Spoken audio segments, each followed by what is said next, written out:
Welcome to the League of Women Voters Biennial Convention. Our program will begin in 5 minutes. Please find your seats and a moment to silence your mobile devices.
Please welcome today's Women Power Democracy panel, moderated by League of Women Voters of the United States board member, Alison Riggs.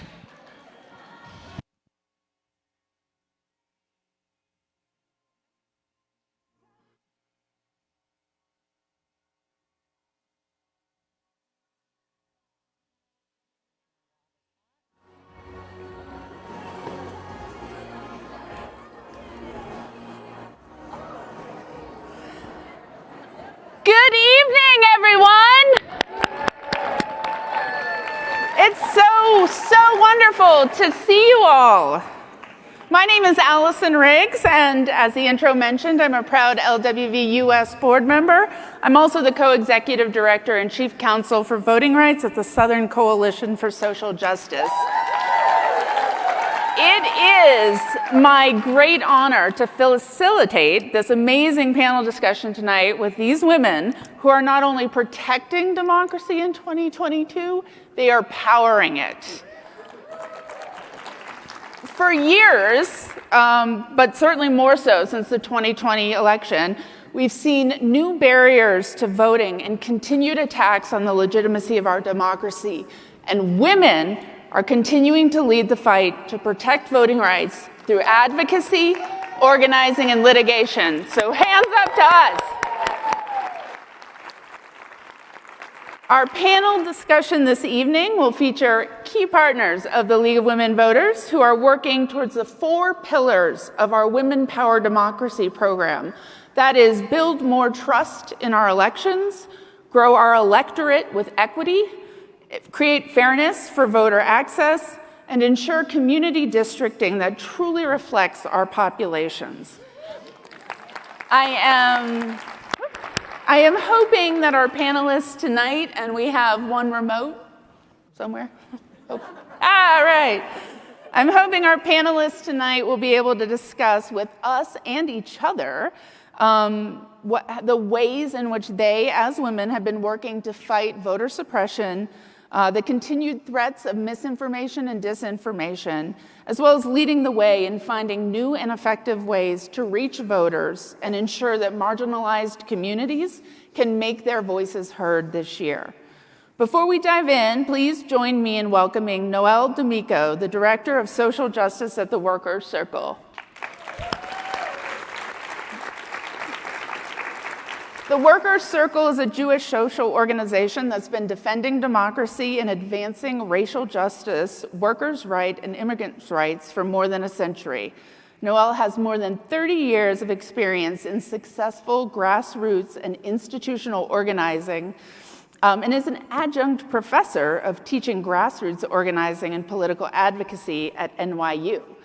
In the fall of 2020, Noel was amongst those arrested multiple times, answering the League's call to demand that President Biden not let the filibuster stand in the way of voting rights, and we thank her for that. Noel is also a proud member of the League in White Plains, New York. Next, I'd like to introduce our remote participant, Nicole Malaccou, Executive Director of the National Partnership for New Americans. Nicole brings more than a decade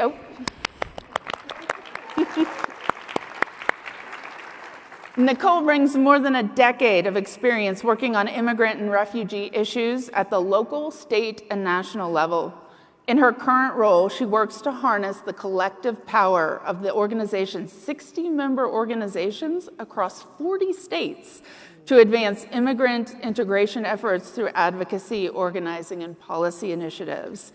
She's the former executive director of the Colorado Immigrants' Rights Coalition and led the expansion of the coalition to over 95 immigrant and refugee serving organizations.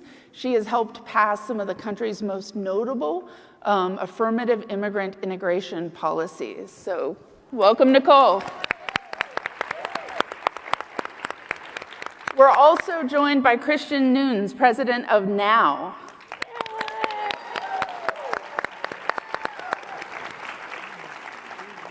Christian became NOW president in August of 2020, and is the second African-American president in the organization's history, the youngest person of color, and the youngest president in more than 40 years. And this is so important. She's leading the organization through an intersectional lens, bringing a diverse coalition of grassroots activists to work against structural sexism and racism. She is an active community organizer and public speaker, regularly featured at events such as the March for Black Women, Women's March events, rallies across the country in support of the ERA and immigration rights. So welcome. And last but certainly not least, April England Albright, who we all met earlier today. For more than 24 years, April has worked in the area of civil rights law, litigating cases that address racial discrimination in the workplace, voting rights violations caused by gerrymandering, and other voter suppression tactics. She also served as a presiding municipal judge for the historical city of Selma, Alabama, and she's worked for the important place.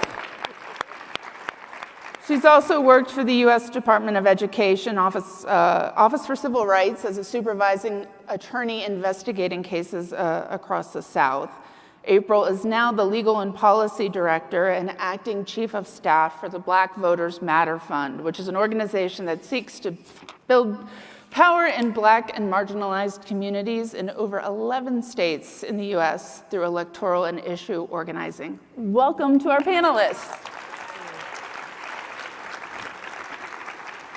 So I'm sure most of you are with me in finding Cliff and April's presentation earlier about working through conflict and how hard coalition can be to be so informative, inspiring, and I'm really hoping that our amazing panelists can help us with some concrete next steps in that vein. So I want to talk about building power and allyship across partnerships to create change. And Nicole, maybe we'll start with you since you're joining remote. How do we best empower and support partners across the nation in different spaces to build public will and power in their communities and states? And Nicole, your organization does just that. Can you tell us about some of your strategies and successes? Sure. First of all, I want to welcome you all to my beautiful home state of Colorado. And I'm so sad I can't join you all. COVID had other plans for me this week. But I want to, just name, as our name confers, the National Partnership for New Americans is really focused on building the capacity of the nation's largest immigrant and refugee serving organizations to promote inclusion policy at the state, local, and federal level. One of the things, the most powerful tactics and strategies that we have in our wheelhouse is to really partner with ally organizations to be able to achieve victories and to be able to protect our wins and promote greater wins for the future. We have partnered with groups that are working in health and human services. We've partnered with the League in the 2020 cycle and hopefully again in 22 to reach newly naturalized voters. We really think that, not one single group of us can build the necessary infrastructure and power alone. And so it really is on us to collaborate and align our interests to be able to win on our issues. And most importantly, to maximize our people power. When we look at what we're up against, many times we're under-resourced, understaffed, and the way that we can maximize our impact is to be able to do that through allyship. And I think one of the most critical kind of reflections coming out of this year is about standing together in our victories, but also our valleys. So, right now we have the bruising loss of the Supreme Court's ruling on open carry guns. And it just is the slide back moment where we know that if none of us win on our issues, if all of us are really fighting together, we must all win on our issues. And we need to keep all of those issues at the top of our legislators' minds so that they aren't able to really maximize, they're not able to monopolize rather and play our issues against one another. And so we saw that over and over again this year. We saw that with the failure of BBB, of voting rights and other transformative efforts that were underway. And it's a warning for all of us that really the only way forward is for us to continue building our allyship. And so that means learning one another's issues, learning about one another's organizations, building trust with our partners, and being able to learn each time and apply the lessons from our collaborations so that we can show up for one another in our fights. And so we were pleased in 2020 to partner with the Women's League to drive calls, to circulate petitions, to do text and phone banking together, to turn out the vote. That's the most important thing. And like I said, it's about showing up in the field and showing up when we win and when we lose, so that we can continue our forward march toward progress. Thank you. Yeah, I heard a lot of agreement. Can you all talk to each other about strategies and tactics, what Nicole just said, and really dive into how do we learn about each other's issues and build trust so that we can maximize that collective power?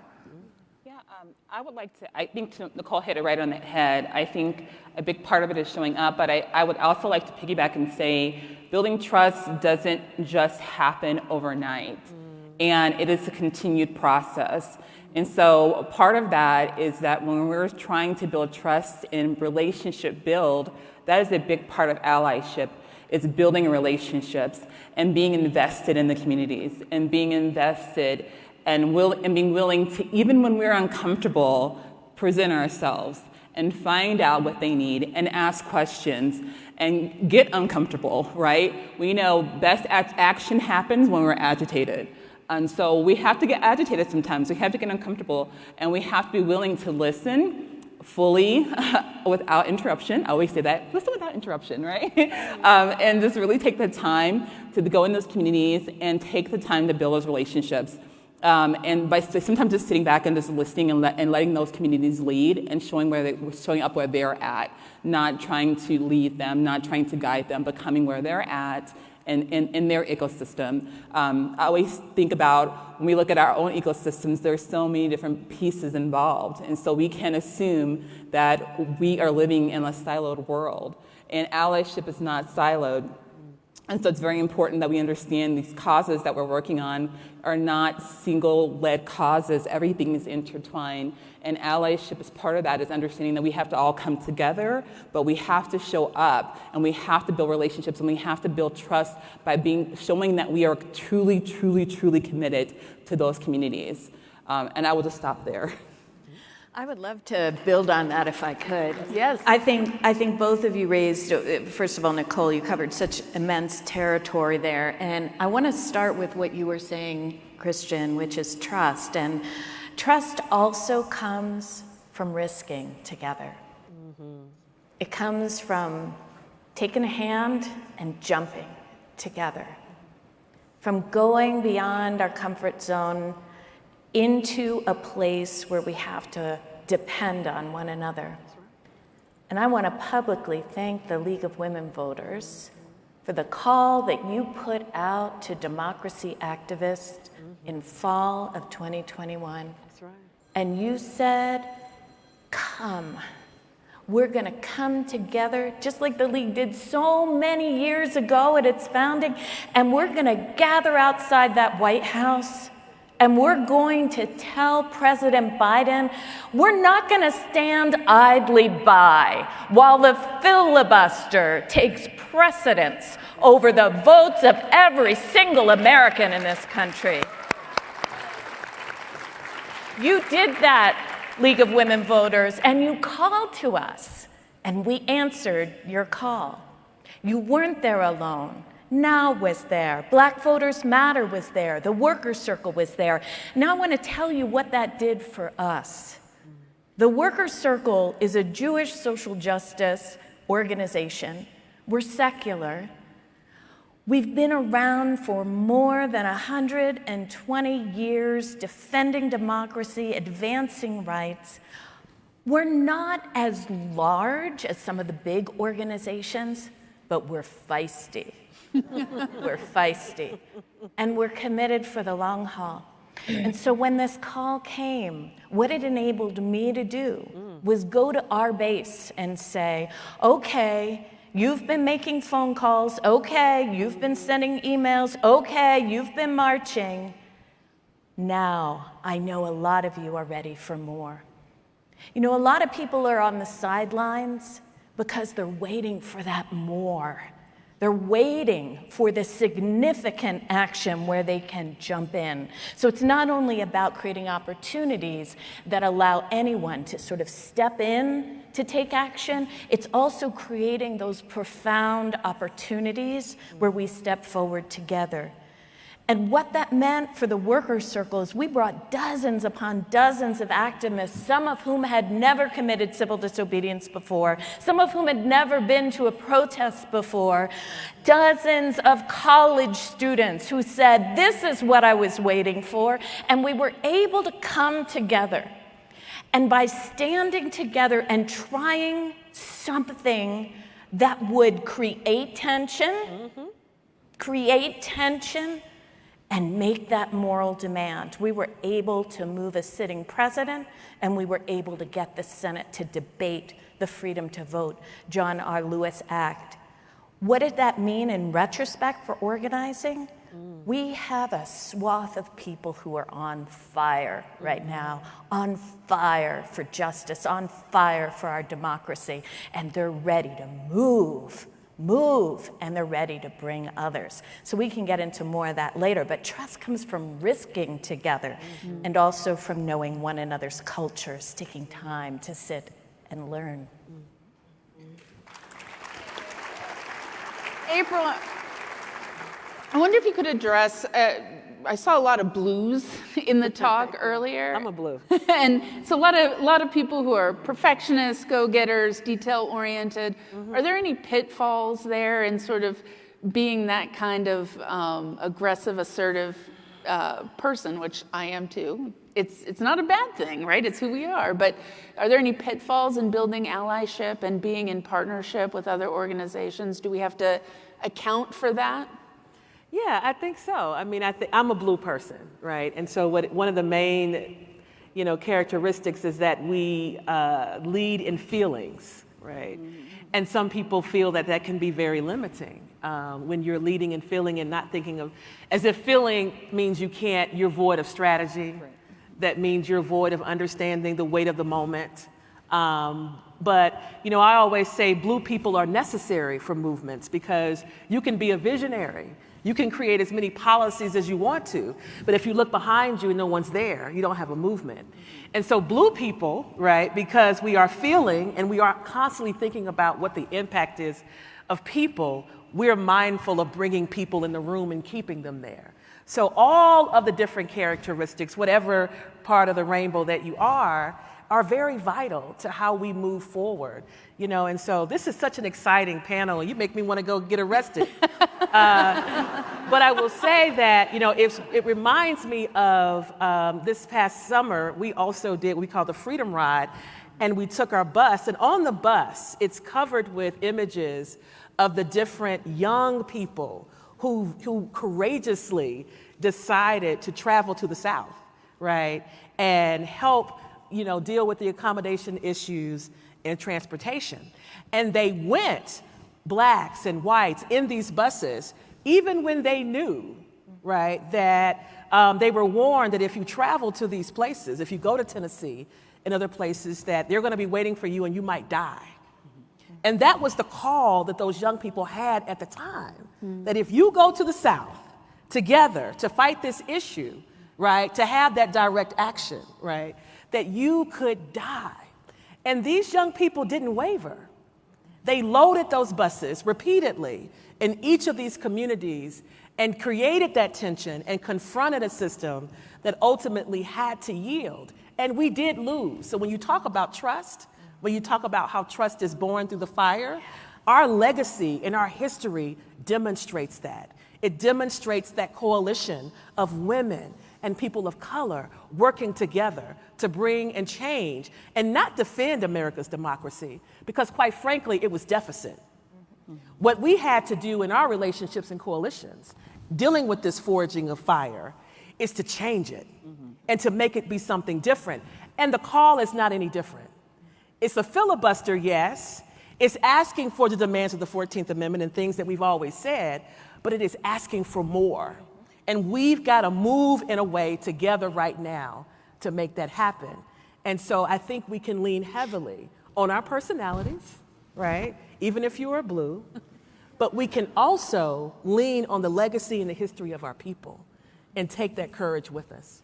I realize not everyone who's watching this live stream, that was amazing. April and Cliff were talking to us about how we build coalition and understanding ourselves and our personalities and the personality traits of those that we are working with. It was amazing to listen to, and I don't think I explained that to our whole live streaming audience, but check out April and Cliff's work because it's, I think, will be very helpful to your work in building allyship. So shifting now to the challenges that we face this year, we've all been watching the January 6th hearings. We've seen the already racist rhetoric surrounding elections with black candidates in Georgia and Florida and North Carolina. So all of your organizations and all of you out here are undoubtedly on the forefront of the battle to protect our democracy. What is the greatest, so that's the negative Nelly front. What are our greatest opportunities this year? I'll start with you again, Nicole, just because I know it's a little bit hard with the communications, but you mentioned leading into our victories and acknowledging our setbacks as well. What are some of the opportunities that folks can be thinking about here in this room to understand and acknowledge the setbacks, but also find hope? I think we need to turn our frustration and our fear into action. I know when we're thinking about how we're going to motivate newly naturalized folks to the polls, that's an easy win, right? These are folks who have just studied for their citizenship test. They're excited to get out for the first time to vote. We're going to have to overcome voter empathy, I would say, in these midterms by helping people understand how to turn that frustration into action. And so if your issue is gun reform, if your issue is abortion care, if your issue is immigration, turn that into action. Put on your walking shoes and get your little texting fingers out and get yourself out to get involved in whatever way that you can. I think that's harder, easier said than done, of course. We know that, but I think the only solution here is to turn that pain into power. And unless we can do that effectively as a progressive field, we are going to find ourselves in a position where people become less engaged. So I think tapping into that passion and that blue power, as we talked about, what moves you, what motivates you, what are your inspirations for a better world. I personally never thought that I would intersect the issues of immigration and climate change, but I have tiny nephews who I want to inherit a livable planet. So find that thing that fires you up, that will help your friends and family get engaged and be able to make sure that you can convey that through your passion and your commitment. And I think that we could go back to brass tacks of organizing first and foremost, which starts with conversations.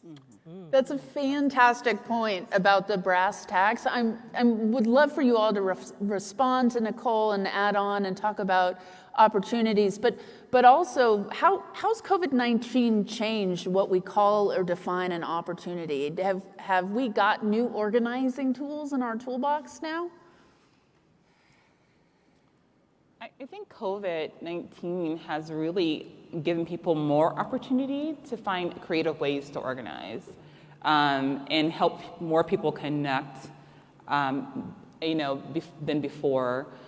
I think one of the things I think is important to understand is activism happens in multiple ways, and I think sometimes we get so stuck on believing that we have to get on the streets. We always hear boots on the ground, get out and rally.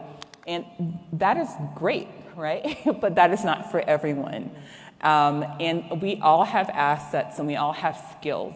And all of our skills are needed to really shift and make this change needed to save our world, especially the lives of women right now. And so I think what Nicole's also saying is tap into those things, tap into your strengths of what you are able to do in your assets. And I think this is where also COVID has showed us, like our creativity of how do we connect? How do we use our many assets and our many ways of connecting to be able to communicate and get our messaging across? And so that's where it's been effective. And I think it's taught us that we don't have to be boundless and we don't have to be limited. So in some ways, I think it's opened up an area for us to not limit ourselves to chaos or to adversity. It's taught us to figure out ways to go around it, and we have to use that same energy that we ran into during COVID to continue to push us forward, and to think about, right now we are fighting for women's lives in every sense of the way.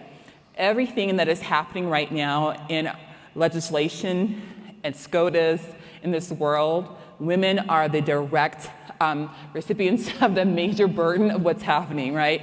And so we have to really think about how this is directly impacting us, from gun violence to reproductive rights and justice and reproductive violence, I want to say, to child care, to Medicare for all. I mean, these are, just independent partner violence, boyfriend loophole. I mean, we could just go on and on and on. Immigration,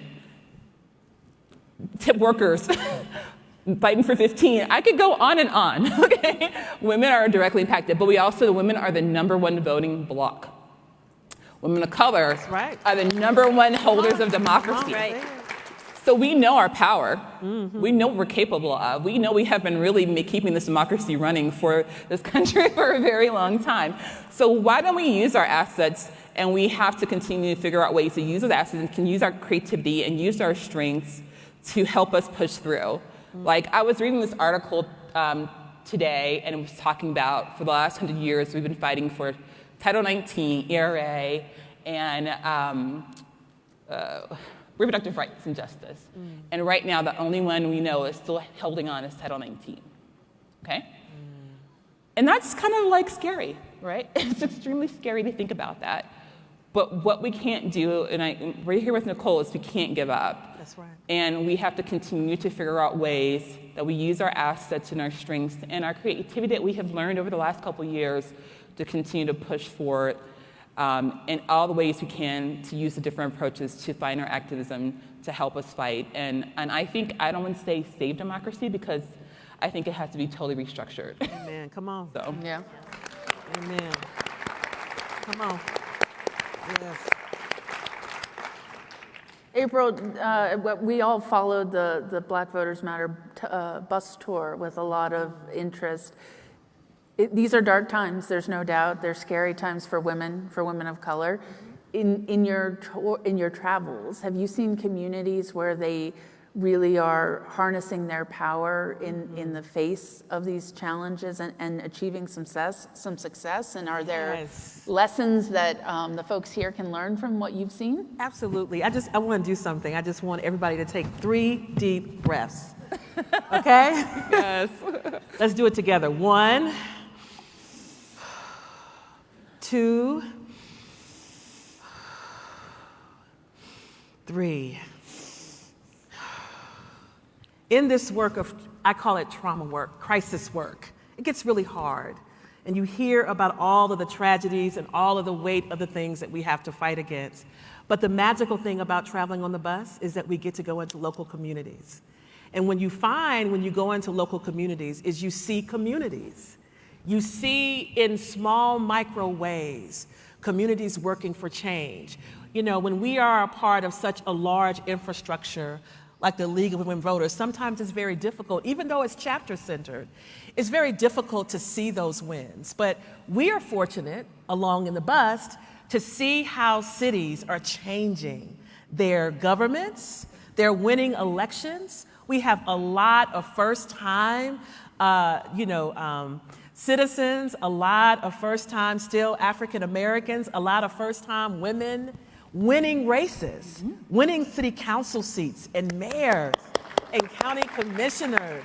And so those are victories, because in those small spaces in those cities is really where people experience life, right? They get to experience the change that comes from electing someone that means now my road's going to be repaired, that my library is going to stay open, or my school is going to be able to stay open, that we now have a board of education which we know have been under assault and under attack.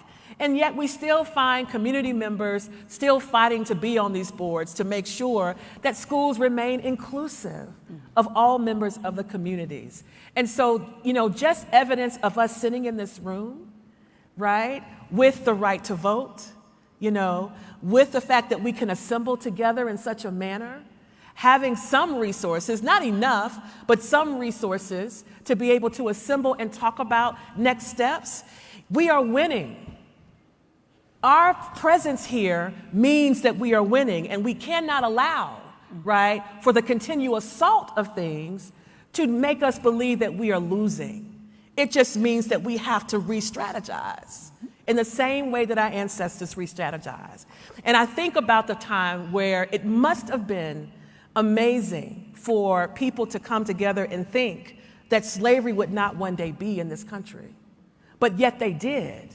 They had the meetings and they walked forward, and we now are living in a time where that doesn't exist. And so what are we imagining now? What are our demands? Perhaps the issue is we haven't framed what's next for American democracy. So we've got to start thinking about that, right? What is next? So that we don't have to revisit the things that our ancestors fought so hard for and won. The last thing I will say about, there are so many assets that we can use, is that the same drip of water can break concrete just like a bomb can. Just a drip of water, drip, drip, drip, drip, can still break concrete. There are different forms of power that are at our disposal.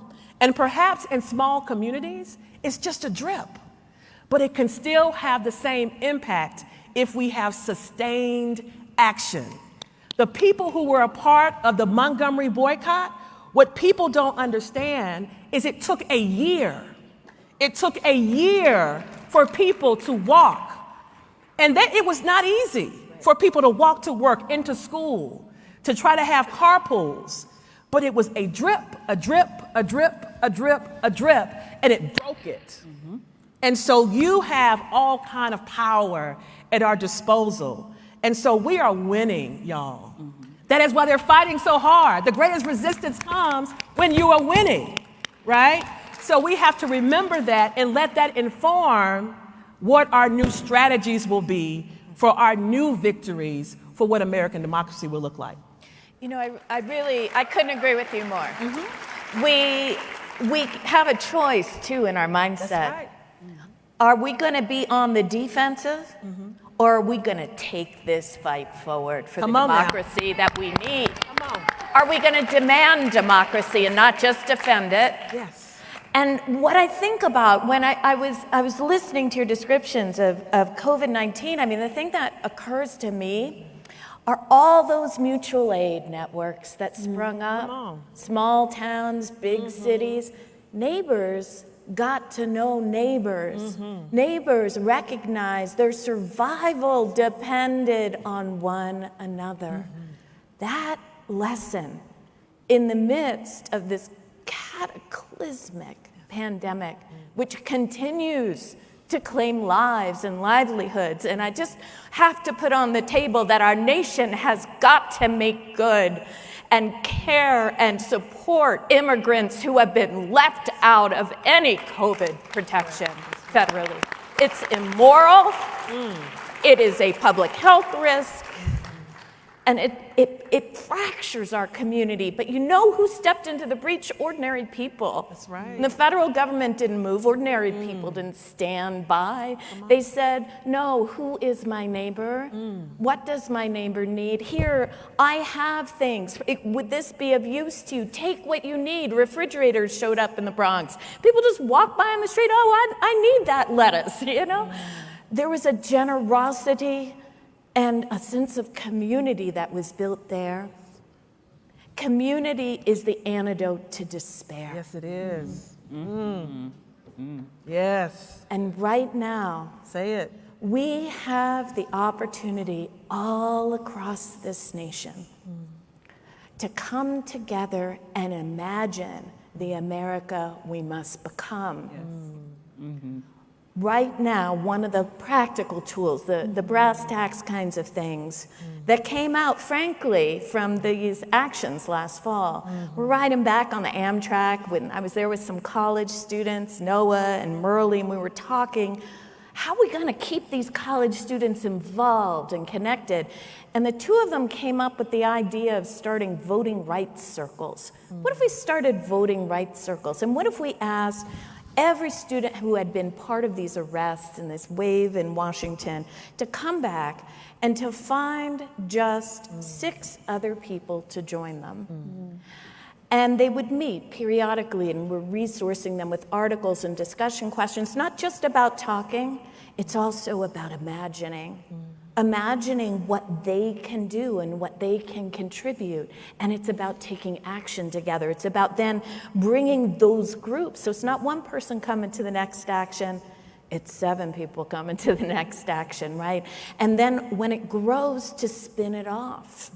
And it's not, you can start with people you know, but it is also critically important to connect with people who don't reside in your same area. And some of the Zoom capabilities actually allow us to do that, right? And so right now, that's what we're imagining and what we're starting to build in the worker circle. And I know I was on the phone with Cliff saying, how can we match our members up at the grassroots? And I've been talking to Alma from the League of Women Voters, and Christian, I'm coming to you next. Nicole, look out. But I want you to just imagine, close your eyes for a second, and imagine if people across their kitchen tables, in picnics and parks, barbecue, in their congregations, in their PTAs, started imagining democracy where they live and started finding one another and started thinking and acting together. I think we have this opportunity right now because COVID has taught us our survival depends on one another. And right now, we the people must be the bulwark of our democracy. That's right. Christian, you talked earlier, and it's 100% correct, trust takes time to build. And we saw in 2020, we expect to see in 2022, disinformation and misinformation being a major impediment to voter participation. Knowing that, and knowing that we have this long-term strategy to bend the arc, to build community, to build circles and trust and heal, what kinds of things can the folks in this room, the folks watching online, what can they be doing between now and November to help counter the spread of misinformation and disinformation? Or what is your organization planning to do?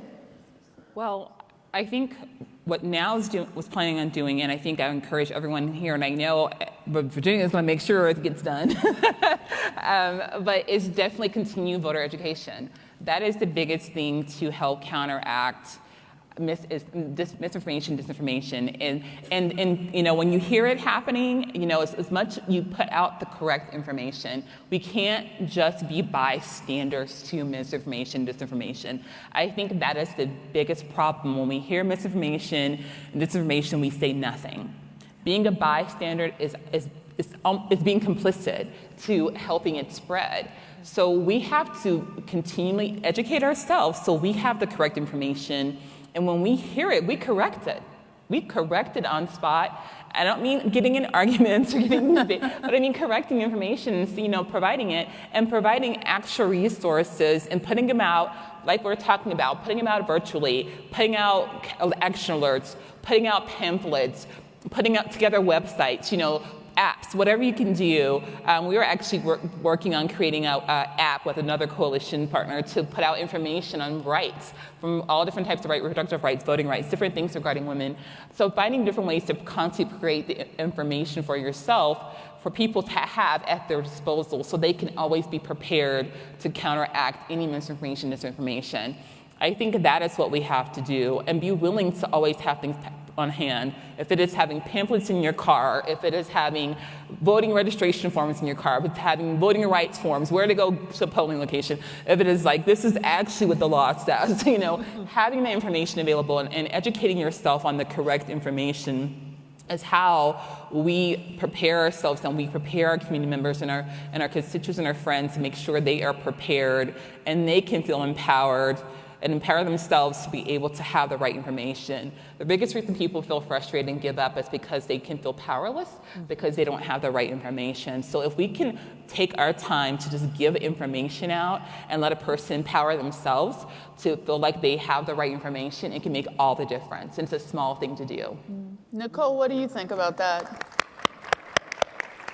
Oh my gosh, given the wide diversity of the constituents we work with, we'll be working overtime to make sure that materials and information are available in multiple languages and that they're culturally appropriate. That's the really important point when you're working in community, is to make sure that, meet people where they are. If it's in the little market or the ethnic market, or it's in, a community that's really centered around the place of faith, meet people where they are and be able to provide resources in those settings. And so I think it means getting out there again and like old-fashioned tabling, which I know you all do quite well, and being able to make sure that you speak to the breadth and the kinds of ways that people want to be engaged, whether that's like signing a petition and, sitting with others to help go through a ballot, whether people want to be driving people to the polls. I think it's just about that human interaction that really we need to recenter in the way that we engage our base. Oh, I miss human interaction. I'm so happy to be here. Noelle, April, what are you guys thinking in terms of the threat of misinformation and disinformation and what we can be doing, each as individuals and collectively, to fight it? Sure, two thoughts. One, the Workers' Circle has been working together with the Center for Common Ground. And for those of you who don't know, the Center for Common Ground is a nonpartisan voter of color-led organization that helps individuals anywhere in the country take action in support of making sure that voters of color in vote-suppressed states have the information they need in order to have the best possible chance of surmounting the barriers in their way and casting their ballot. And I think one of the most important things to do is, there are laws out there that people don't yet know how to navigate. Their polling places have changed. They don't know where to check to even find out if they've been purged. There are deliberate misinformation and hard to find information that's out there, and we can make a difference in this. So for us, we didn't want to reinvent the wheel. We found a collaborator in the Center for Common Ground. So we're holding weekly phone banks, and the great thing is that this provides what one might call air support to the ground game that groups like Black Voters Matter are doing with voter mobilization, the NAACP, Mi Familia Vota. So it's a way of adding our grain of sand into an effort that is so much larger than our organization. And so I want to mention that. And I also, Christian, I think you're absolutely right. Information is power. It's power. And the more that we can put that in front of people, the better. There's a lot of disinformation out there, and I know that Election Protection is also working on that as well. And so that's another collaborator that we'll be looking toward for our work in making sure that voters know what's at stake, know the correct information, and have the ability to share that easily with others. And I don't have much to add to that. I mean, they've answered what I think you can do to combat disinformation. The only thing I will add is that, we have to change the narrative. Mm-hmm. There's a story being told by the other side, and it's effectively being told, and it's consistently being told every single day in different forms and mediums. And yet our side often doesn't have a consistent messaging. Yes. And this is not about disinformation. It's about putting the correct information out, but saying it in a way that can resonate with our people and that speaks to their power, not to their defeat. Yes. And so what I would like to see across organizations, nationally, statewide, and local, is us coming together to have an information process that messages to our community and speaks to their power and their inspiration about where we're going to go. Yes. So I think we've got to begin to do that, in our efforts and our organizing. Absolutely. Well, you'll notice the subtitle here, Women Power Democracy. Women have been showing up, empowering democracy for centuries in the face of systemic racism and sexism. Women of color, in particular, have protested, marched, organized, volunteered, run for office, you name it. What do you see as the greatest asset that women bring to this democracy fight? And what can the women in this room, the women watching, and our male allies do right now to tap into that resilience, that power, the way that we have contributed to bending the arc as far as we have anyway thus far? Nicole, you want to start? I knew you were going to ask me first. Sorry. I don't want to forget you.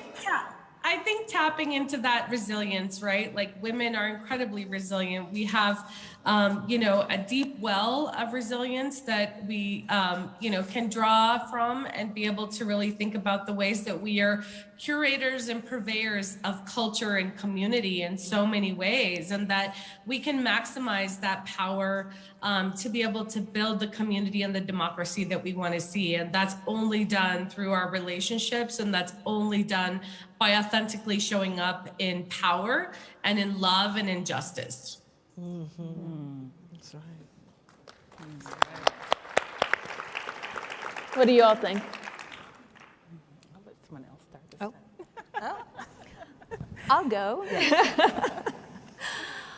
Women are long distance runners. Mm-hmm. That's what we bring to this. Mm-hmm. We're ready to go the distance. And when we look in history, women have not given up. We faced all kinds of obstacles. We keep coming, and we keep coming, and we keep coming, and we keep coming. Mm-hmm. I think right now, the more that we can plumb the depths of the stories of women's ability to overcome and to continue, it is important. Because this can't be a, Saturday afternoon activism thing. I think you're here as a member of the League because you know our democracy is at stake. And we want to bring as many people into this work, which is so profound and so personal. And yes, I'm going to use the word political, but not in the sense of party, in the sense of polis, the Greek word polis, that idea of the democracy of the people, about our common good. And this is work that requires also creativity. And I think as women, we often have to get pretty creative to get things done. There'll be an obstacle in our way, and we'll think, I don't know. We're kind of MacGyvers, to pull an image of not a woman. But we look at it and we say, okay, how can we get over it, around it, or under it? How are we not going to let it stop us?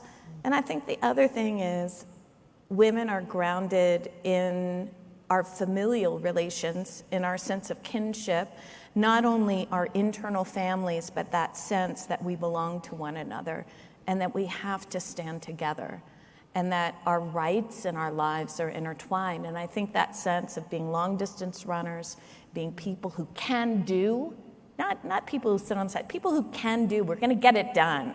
Women are very practical. We like to see things happen, right? We don't just want ideas in the air. We want them to hit the ground. We want to accomplish them.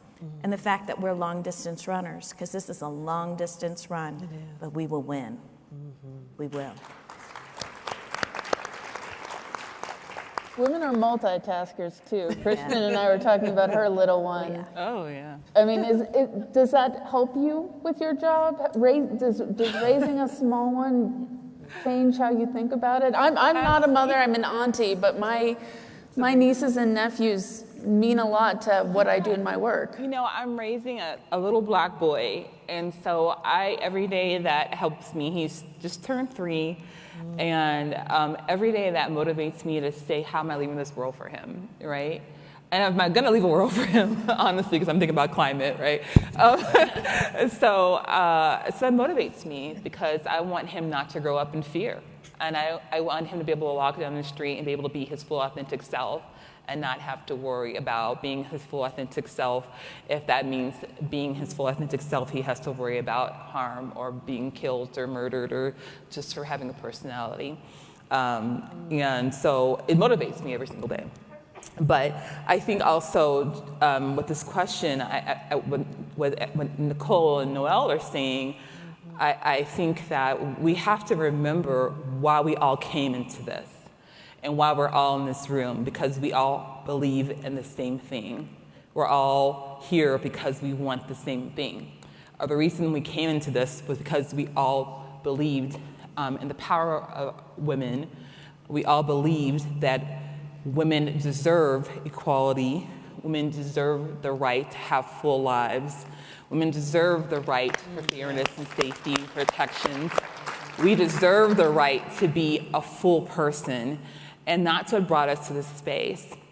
And so in saying that, I think what I would say is that we have to remember that we are our sister's keepers, even if we don't have the same oppressions as our sister. And that's what we have to remember. We have to keep fighting, even if we don't have the same oppressions that our sister has. And it's not for us to turn our back and say, well, that doesn't affect me, because it does. And so we have to continue to remember that we're all in this together. And if my sister is struggling and my sister's oppressed, in some way, I'm oppressed too. Amen. And I'll just punctuate, at Black Voters Matter, we have 5 pillars, and one of those pillars is to lift up the brilliance and the leadership of Black women. That's one of our 5. And it was important for Cliff and Latasha to frame that, because it's also important. It is important for us to affirm each other in who we are and what we've talked about tonight, and our brilliance and our strategy, but it's equally important for men to do it.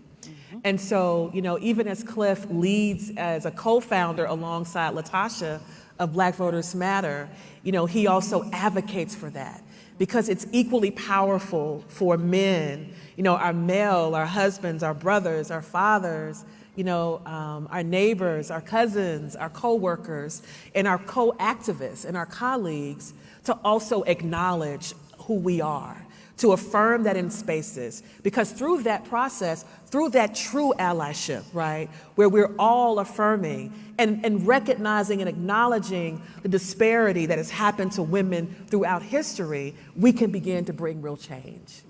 And so I just wanted to add that we need our male allies, wherever they are in our lives, to also affirm each of you and what you are doing and your purpose and your power that you are doing and have always done, building Americans' democracy and making it more strong. So I just want to say that. I want to say kudos to Cliff, because, it is hard for him sometimes, right? Because we are in a very masculine environment that breeds the idea that men should continue to lead and make decisions. But he also fights alongside Latasha to make our voice as women powerful, recognized, acknowledged, and lead. Even this coming here, right? He was like, you've got to come. And I was like, no, well, I do want to be in that space. But in essence, he wanted to make sure that balance is present in how we shape and fight for, this country and what we're trying to build. I love it. I'm not usually one for forced positivity or false optimism, but on that note of women-powered democracy and what April just said, can we end, as our time's running down, there's going to be probably some bad news coming out of the Supreme Court in the next week. Can we end though? Is there something that you've seen or done today, recently, that gives you hope that the women-powered democracy is going to make a difference? I think what April just said about having allies dismantling toxic masculinity, lifting up Black women, women of color, women, and their voices, I'm seeing it. I see it in Cliff, I see it in Reverend Barber, I see it in so many different places. What can we hold on to as the waves come with the Supreme Court this week? April? Don't give up. Simple. Yeah. Our people never gave up. There was never, every mighty thing that we had to overcome was met with extreme resistance, met with extreme failure, disappointment, and loss. So my only invitation is, no matter what happens, don't give up. Do not. And when we see, and I've heard the word apathy, and what I see in, I'll be really quickly, when I moved to Selma, Alabama as a young attorney to work for a civil rights firm, and I, would go out with my firm to help encourage people to go vote. We were trying to get rid of Mayor Joe Smitherman, who was the same mayor who was in place when Dr. King and others were trying to get people registered to vote. We moved there when he was still a mayor. But really quickly, I would go to door, just like many of you. And of course, you're in a city like Selma that birthed the Voting Rights Act because of Bloody Sunday. And you would think that people were like, yeah, we're going to vote. But they were voting him back into office. And not only were they voting him back into office, but they also weren't voting. And they didn't want to hear about voting. And I remember being perplexed. Why in the world in Selma, Alabama, would people not want to vote? Based on what happened in history, it was perplexing, but then it wasn't, because I started to look around, and the city looked the same as it did in 1950s and the 60s. Nothing had changed for people. And so it wasn't apathy, in other words, a disgust about voting. It was a real awareness that voting, even though it had birthed the Voting Rights Act and had that sacrifice, it wasn't bringing real change in their lives, right? So what I learned in that space is that this struggle is protracted, it's a continuation. And we have to begin to look at it that way. So no matter what disappointments we come up against, no matter how discouraged our people are, we have to be political scientists. What is your hypothesis? At Black Voters Matter, our hypothesis is that all people will be liberated, will have the quality of life that matches their dignity and respect. That's our hypothesis. What does that mean? That means that we will have to go into the lab. And when we go in the lab and we test that hypothesis, occasionally we will be wrong. But that will not stop us, because we are scientists fervently trying to bring that hypothesis to reality. So I will predict that you're going to get a decision from the Supreme Court that's going to take your breath away. It is going to take your breath away. That the opinion you saw was not going to be in comparison to what you're going to feel when it comes. Take that moment. Brace yourself now. Bracing is important. Breathe and get ready for the next thing we do. Because we are going to win. I'll say it again. We are going to win.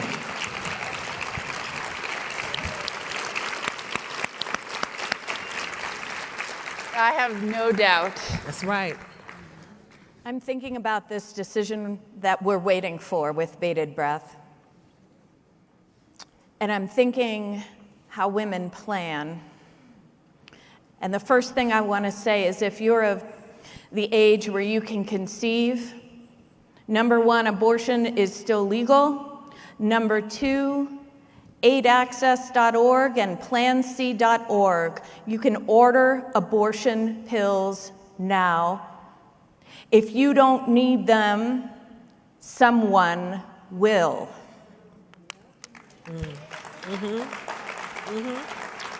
I also want to say, we will not be complicit. We must not be complicit with laws designed to kill us, with laws designed to take away our rights and our autonomy to our own bodies. We must not be complicit by refusing to do anything. And I'm saying that to a room of women and men that I know are ready to move, just like people organized before there was a right to an abortion. That's right. That's right. Right? That's right. We got to remember those people who risked their lives to help their neighbors. And it was from that risk and that on-the-ground care that grew a wellspring that brought first that decision forward.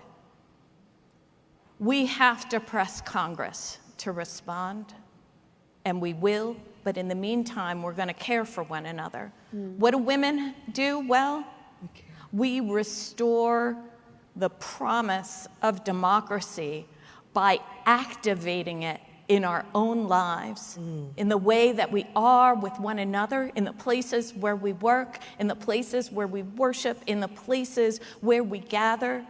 Right now, we have the power to move our country forward, even in the midst of what will be a breathtaking decision, because we know the future belongs to those who are willing to fight to demand democracy, and we will not give 1 inch.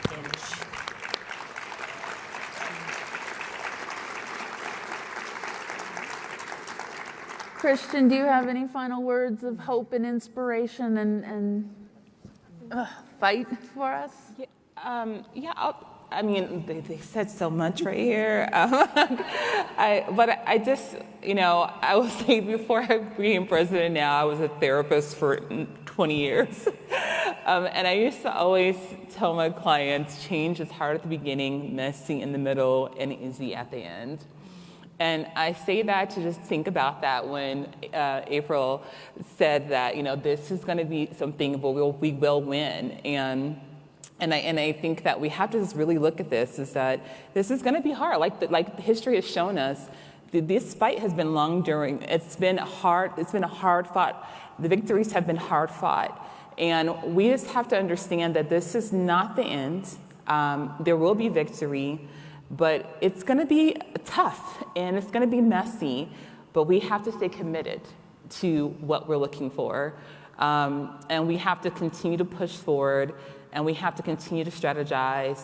And that centralized messaging and that strategy, we have to get just like our opposition and what they're doing and come together and have a strategy where we're pushing and pushing and pushing and getting out there and having a strategy where we're having a message that's continually all together. So one other thing I would just say is we don't stop.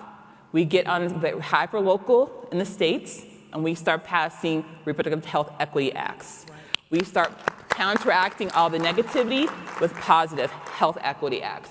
We start counting we go into the court. I mean, everything that they're trying to do to push against us, we come back with a positive. That's what I want to say. That's how we counteract them. They want to do something negative, we counteract it with a positive legislation. They want to counteract the voter registration, we come with a positive legislation. That's what we have to do, but we have to be centralized and together. But we understand it's going to be hard fought and it's going to be messy, but it does not mean it's defeat. It's just the other side of the victory. Amen. Nicole, the last brief word is yours. Oh, great. I think these wonderful, wonderful co-panelists said a lot that I will just follow up with maybe a nice parting thought of savoring the victories and the sweet, bright moments that we all get to enjoy every moon now and again. So in our fields, there have been, despite the bleakness of the Trump administration, we have some of the nation's most progressive, pro-immigrant, welcoming policies across the country that are a result of the hate and the ugliness of that entire administration. And it's a testament to while there are dark times, people are building quietly in the background.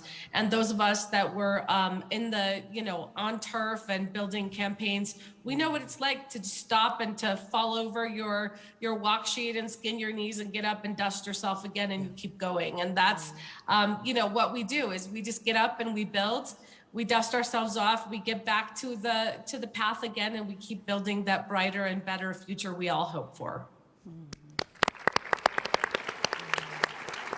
Thank you so much to Nicole, to April, to Noelle, to Christian for being our guests and for engaging all of the attendees and folks watching online with such an enlightening discussion. On behalf of the League of Women Voters of the U.S., we are so grateful to partner with you and your esteemed organizations to fight alongside us to preserve our democracy. And surely the takeaway from the panel is this: Women hold the power to create a more perfect democracy. Please give a round of applause for our outstanding panel.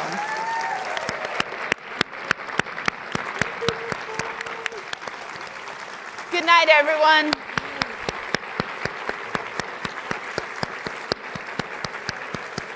You make me want to just go back to work.